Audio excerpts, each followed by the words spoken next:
Austin Faith Dialogue, a public affairs program at the crossroads of religion and life, a series highlighting the cultural and social interaction between the worshiping and religious communities in and around the capital city.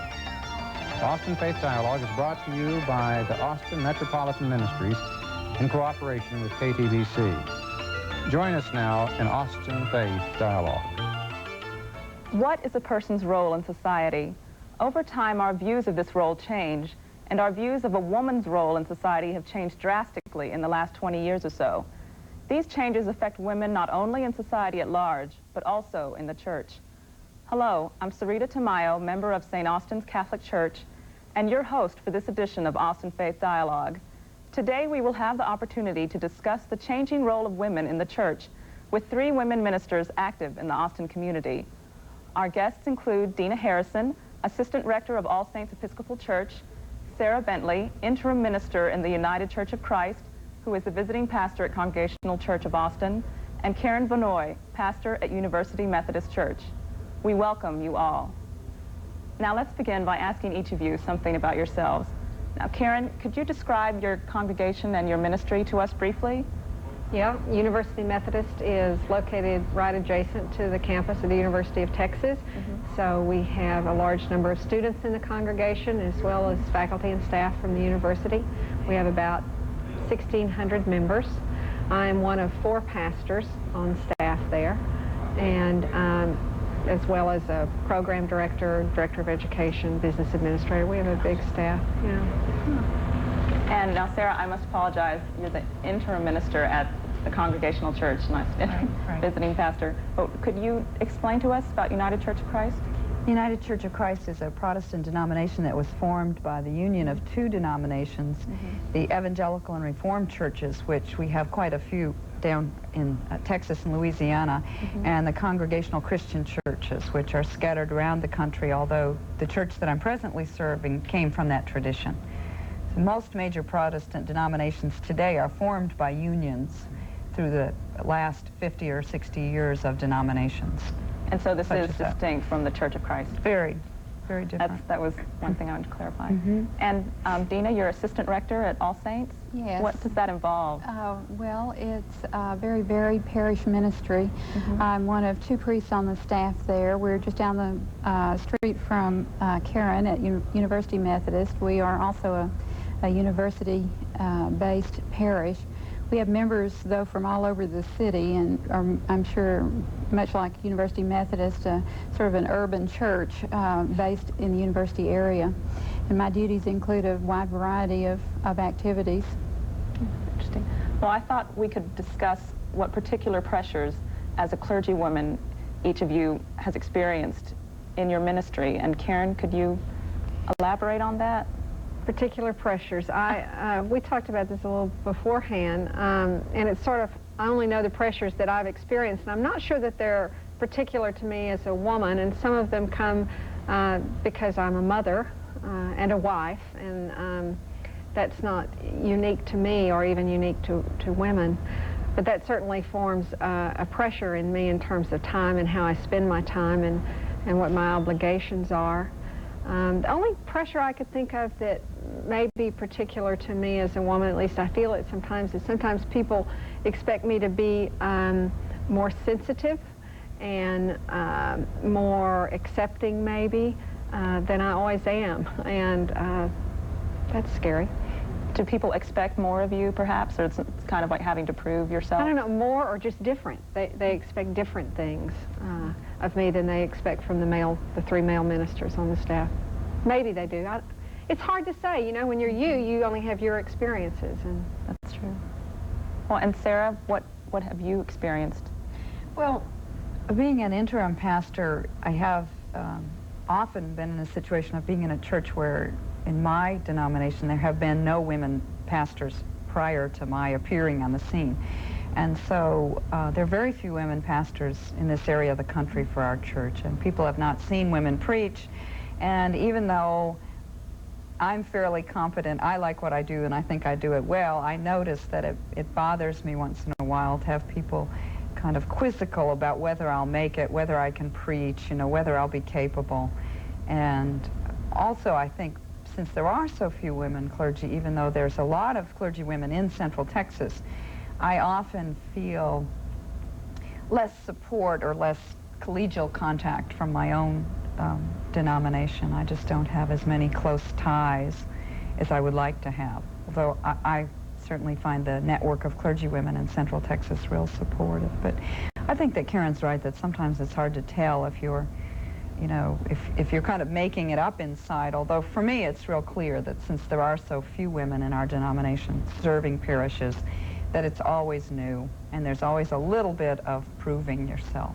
So even though Congregational Church has been ordaining women for so long, there still are not many women? In this part of the country, there are very few clergy women serving parishes. In other parts of the country, it would be quite common, in the Northeast or the West Coast. But I don't think in a congregational-based church it's ever easy for women, because we have to be brought in not by a bishop, but by the people's vote. They have to agree that you are the best person to serve them, and no one can make them take you. Whereas in either Dina or Karen's system, they can be appointed, and they have been appointed. And From time to time. doesn't mean that the congregation doesn't want them, but there's a little edge there. Well, Dina, the Episcopal Church has been in the news a lot lately, especially with the issue over women. And can you talk about that? Well, I think that the Episcopal Church is just learning what it's like to have ordained women. Both the Congregational and Methodist denominations have a much longer experience with ordained women. And the Episcopal Church only officially decided to move forward with ordaining women in 1976. I think that probably I was a little bit naive about the acceptance of women generally, and that's really a very short time over the thousands of years of tradition that we're dealing with.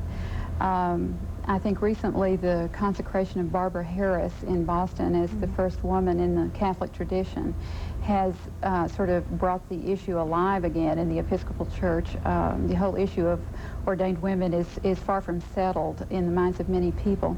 And so that's a particular pressure that I do experience, although my own parish has been very, very supportive and very welcoming of me. I do sense that in some aspects of the church and some individuals have great difficulty with women in that role, and so that's part of the pressure. Another pressure that I don't think men have, I don't know, I would sort of agree with Karen and Sarah about some of the other things, but I have been very surprised at the level of curiosity people have about me, and I sometimes feel like I'm Exhibit A. When I first came into the parish particularly, had one woman who is a lovely woman, but she couldn't see very well. I went to visit her. She was homebound, and she sat me down by a lamp and then adjusted the shade so it would shine right on me and came very close to check me out. And that's just sort of been the paradigm. Not everyone goes to those lengths, of course, but I think people do have a lot of curiosity, not only about who you are, but are you going to be able to do it? I think there's because people have no experience, by and large, with women clergy. So can you preach? Can you lead meetings? Can you do whatever it is that clergy do? So people are very curious about all those aspects of things, I think. And something I thought of too is the whole business about being a role model. That a lot of people, when they get to know you as a woman pastor, they will assume that all women pastors are like you. And that's just natural. You're the only one they ever knew. And then when you stop and think about that, of course, all women pastors aren't like me. And yet that's the expectation, and you realize you're sort of creating an expectation in a group of people, and you may be the only woman pastor they'll ever know too. So. And the other side of that too is I have people say to me, "I'm so glad you're here. You're such a wonderful role model for my daughter." And I asked the rector one time, "Does anybody ever tell you that you're a wonderful role model for their sons?" He said, "No, nobody's ever said that to me." You're right. You know that it's so unusual that people think, well, that their daughters can see a woman in a profession that is now open to women, and that's an encouragement for them, but I don't believe men are viewed in the same way, perhaps. Sometimes I think both of those aspects may be real subtly limiting. It's not like we think every day, this is a pressure I bear as a woman, but I will notice periodically that I may be limiting myself probably because a part of me is thinking you're either a role model or they're watching you, or, you know, women ministers don't act like such and such. Now, where I got that idea, I don't know, because I never saw one till I was an adult. But it'll put the edge on a little bit, like Karen was saying about being nice. I'm very aware of being nice and genteel, and you know, just sometimes I'm not as forthright as I'd like to be. Sometimes I kind of squash my enthusiasms, and that may be a role that a lot of ministers get into playing. But it's sometimes overlaid with the roles for women in the culture, Yes. which are to be the peacemakers, which are to be smoothing things over. And in this last parish, I've had to do a lot of truth-telling, and it's been very good for us, but I've had to say some things about the paths that need to be taken or the choices that made me uncomfortable, because I knew they would be difficult for people to hear, and we've done real well, but I had to push myself a little so I wouldn't seem... I had to fight the feeling that maybe I was being abrasive, or I would introduce it by saying, well, I don't want it to seem negative, or, you know, I would kind of soften it every time. And I don't know if men do that too, but I think it's something that I do. So it's a much more self-conscious sort of activity because you were fulfilling this role? Well, you catch yourself doing it, you know. As I say, I don't have a little program book at home that says, and be sure you do X, Y, and Z. Just probably have it in my head I there. think there's another side to that too, that very often I feel, I think, more comfortable sometimes than men do in certain situations, or I can't think of... Like the delivery room. The delivery room, I'm right. very I'm right at comfortable in the home delivery there, room. exactly. The neonatal intensive care unit, you know, all those sorts of issues or settings are very comfortable for me, and I think that people have access to a ministry of the church that perhaps they haven't had before, that men don't have the same level of comfort, most men, although some do, but it's a very familiar sort of setting, those kinds of issues. And also in conflict kinds of issues, or difficult kinds of issues, I think that sometimes I have permission to say things sometimes even more directly. It can work both ways. And I think that, which sort of points up that it's not that different with men or women, it's just the skills that the individual brings into the setting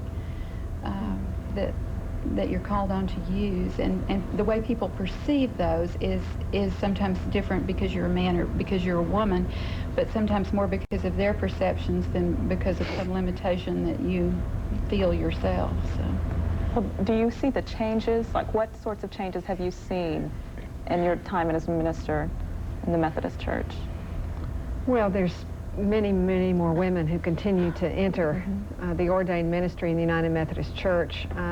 I entered in '78, and there were about 15 of us, and this is '89, and there are about 40 in the same geographical area. That's wonderful. So, and there's supposed to be 40% enrollment in seminaries across all denominations today. 40% women or something like that. I read that not long ago. So there's great many more of us. And just the increase in numbers makes us less of a controversy and less of an item of curiosity. So how does that affect attitudes? I mean, you just mentioned that, but well, I think it makes people much more accepting. I was talking beforehand that I've served 3 different parishes. In 2 of those 3, I was not the first woman. That's wonderful. Now, one of them, my mid-appointment, was New Church Development, and I was not only the first woman they had, I was the first pastor they had. So in some senses, then I also bypassed it because there was no role model, male role model that they were measuring me against. I was the first pastor they had. But for most of those people, I was certainly their first woman pastor. And that was only 3 years ago. So. And Sarah, what changes have you seen? There's more of a tradition, it seems, in your... Well, I haven't always lived here, and I haven't always been a parish minister, so I was trying to think that there are a lot more women going into ministry. I think the variety of women in ministry is just astounding. I mean, the variety of lifestyles, you know, I think there probably was a time when it was harder for married women with children just sort of going through the hoops and dealing with those pressures. Sometimes they waited till later. There are single women, married women, divorced women, and there are all sorts of styles of ministry. The more women there are, the more you can find your own particular style, whether you're called to be a hospital chaplain or a teacher or a preacher or whichever variety. And I think that women have really come into their own in terms of institutional power. In the churches where this is accessible to you, there are bishops, there are district superintendents, and we now occupy, you know, middle to, so to speak, upper level management positions where we have more influence, and that makes a difference. It's really different to see a woman, you know, a bishop consecrate other ordinands, or to see women leading large-scale meetings or bodies, church bodies. That's one difference. And I think there's just a lot of variety. There's enough women in my denomination now, so we range all the way from liberal or progressive to quite conservative, whereas before just to be a woman minister meant you were kind of radical. You know, it didn't matter what you thought, you were sort of radical or on the cutting edge. So that creates an interesting dynamic because there's more differences to manage between us. It's the sisterhood isn't so tight anymore. And we have varying approaches to life, and we differ on controversial issues. So we have to build bridges if there's to be a continuing bond between us.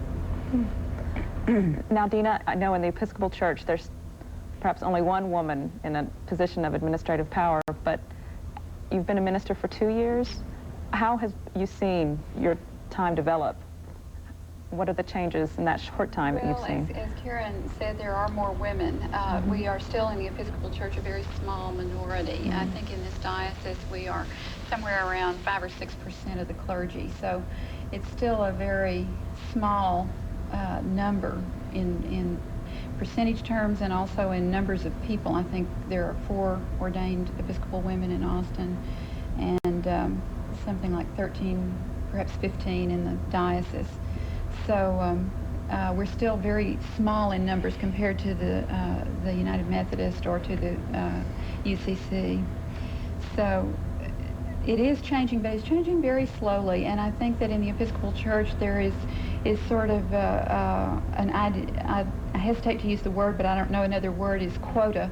Well, we can use so many women, but let's watch it because we don't want to get overrun with these women, you know. So I think that the process is very arduous to be accepted to study for ordination and then to be ordained, and there is a very high percentage of applicants for a high number for the numbers who are accepted. So well, you know, that is still very much an open question. Too, is that there are so many women entering it that people. A lot of the male clergy are really afraid of that, of how that's going to affect the profession. Because typically when women have entered a profession, and the ministry is a perfect profession for us to enter because it's so nurturing and one of the helping professions and sort of on the low end of the pay scale to start with. But what has happened to professions in the past that women have entered is the pay scale has dropped. Wherever it was, it drops even further. And prestige has dropped. And we saw that happen in other professions in this country, like in the teaching profession. And a lot of people in my denomination have openly talked about their fear. So it is an open issue and is actually discussed? It's open where we I saw are. an article somewhere, the feminization of the church has a great fear of everyone, not everyone, but that many people will express that that this is a big threat to them some way, that women should have some sort of equality in the church is a very threatening concept to them. And it's especially threatening to men because there are so many more women laity in the church anyway.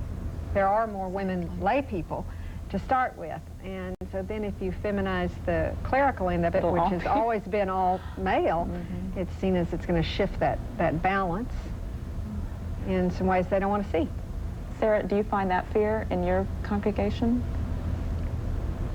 Well, not here. I mean, as we don't have enough women ministers, but I think the United Church of Christ is a little different than it's very congregationally oriented, so we don't necessarily perceive a kind of wave of influence across the denomination, and it has a tradition of independent communities of faith, so that you know, they're accepting more women slowly over time, and that I think it's also a tradition. We were the first denomination to ordain women in the 1830s, and so it's kind of a democratic, you know, liberal approach to life. But I think that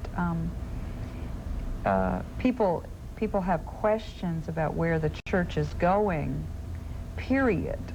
And so this adds to the anxiety. And the irony is that a lot of women may be better leaders, may be more progressive, may be more energized in their leadership, may have more commitment, and therefore we have a lot of gifts to offer to the church. So it's sort of wearing to have people make you part of the anxiety quotient. You know, it's kind of like you're trying to every be a once in a while you say, well, why am I doing this?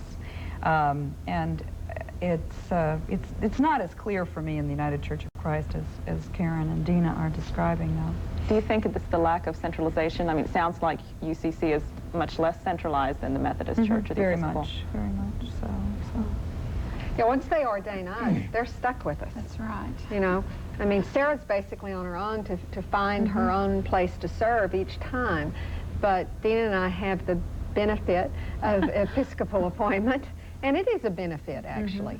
And, you know, so once they ordained me, they're stuck with me. It's a covenant relationship, and they're going to have to find a place for me to be. You know, I think it also may be sort of difficult to actually to detach this question from the overall question of where society is going, what's going on with women's roles in society, and the anxiety that people feel about things.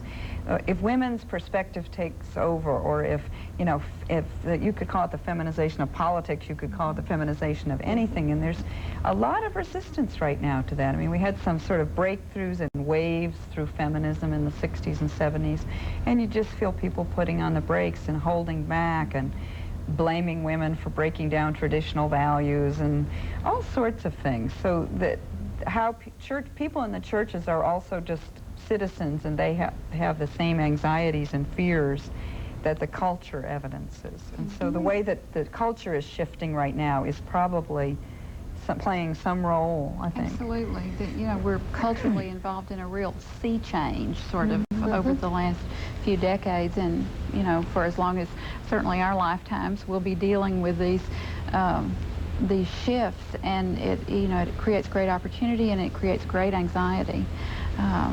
Just, you know, it's the nature of the times, and the church certainly experiences that. And the church, you know, as an institution has certainly seen a lot come and go, and it's interesting to me that the church both overreacts and underreacts because of its nature. So it's hard to maintain that sort of evenness, even-handedness, and cool heads to sort of move through the kind of cultural change that we're in as a Well, and it's as a almost like society. at first when women are invited in to play, sort of. It's like you're invited in to play, and these are the rules, you know, and this is our game, and we started this game a long time ago, and we've decided we really want you to play. But these are the rules, and we want you to play by these rules. We don't want you to think we don't like girls. Right, we're open, and so y'all come on in, and you can be this with us. And so we come in, and pretty soon more and more of us are coming in, and by and large we are, of course, playing by the rules, because you don't get in if you don't play by the rules. But then once you're in, that does have an effect.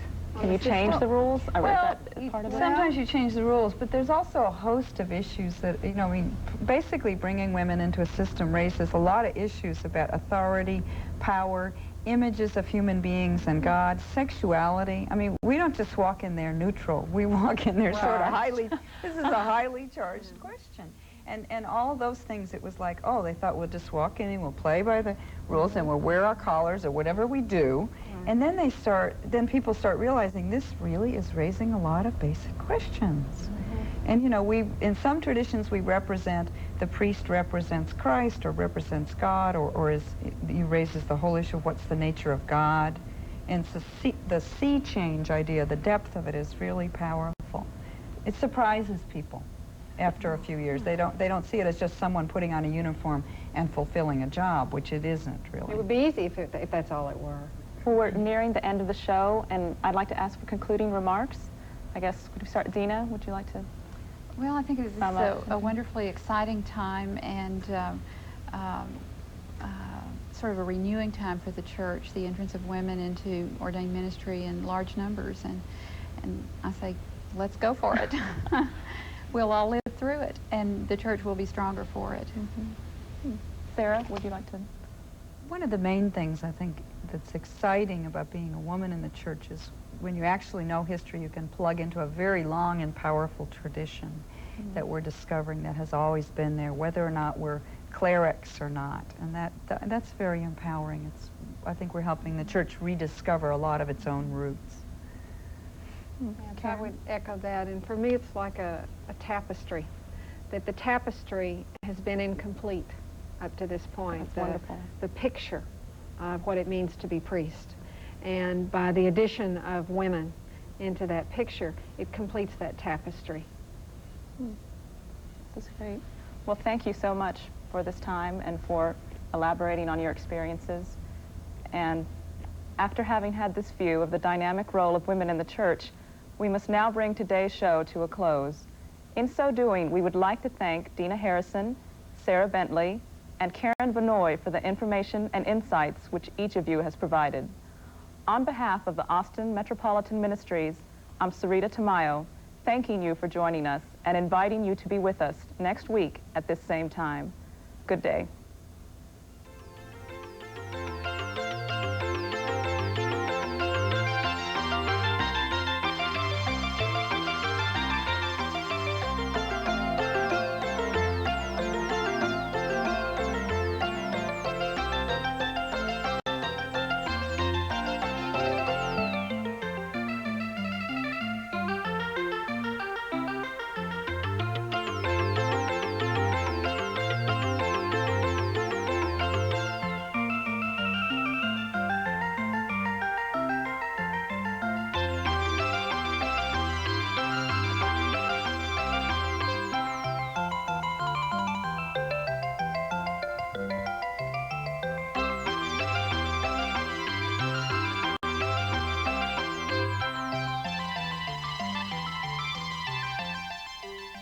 Austin Metropolitan Ministries at 472-7627.